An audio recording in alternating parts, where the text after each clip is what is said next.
পুরসভার সম্পত্তি চুরি করে স্ত্রীকে উপহার লাল গোলাপ, হাতে ধরিয়ে যুবককে নিষ্কৃতি। খবরটি নেওয়া হচ্ছে বর্তমান পেপার থেকে। ইংরেজিতে প্রবাদ আছে, all is fair in love and war, অর্থাৎ যুদ্ধ ও ভালোবাসায় সব কিছুই নৈতিক।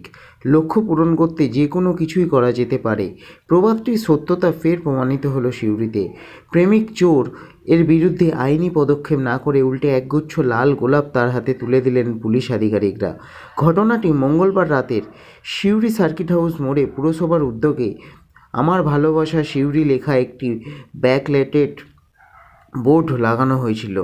তাতে ছিল একটি হার্ট শেপের লাভ প্রতীক। মঙ্গলবার শেষ রাতে সেই প্রতীকটি চুরি হয়ে যায়। ঘটনায় ব্যাপক ক্ষুব্ধ হয়ে ওঠেন সিউড়ি পৌরসভার চেয়ারম্যান উজ্জ্বল চট্টোপাধ্যায় সহ শহরের বাসিন্দারা। উজ্জ্বলবাবু তার সোশ্যাল মিডিয়ায় ঘটনাটি পোস্ট করে তার ক্ষোভের কথা জানান। সাধারণ মানুষকে পুরসভার সম্পত্তি রক্ষার জন্য সচেতন হওয়ার পাশাপাশি প্রশাসনকে দায়িত্ব পালনে আর্জি জানান।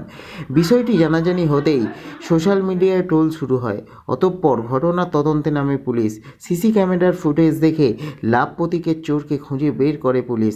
থানায় ডেকে তাকে জিজ্ঞাসাবাদ করতেই গড়গড় সব স্বীকার করে নেন ধৃত ব্যক্তি।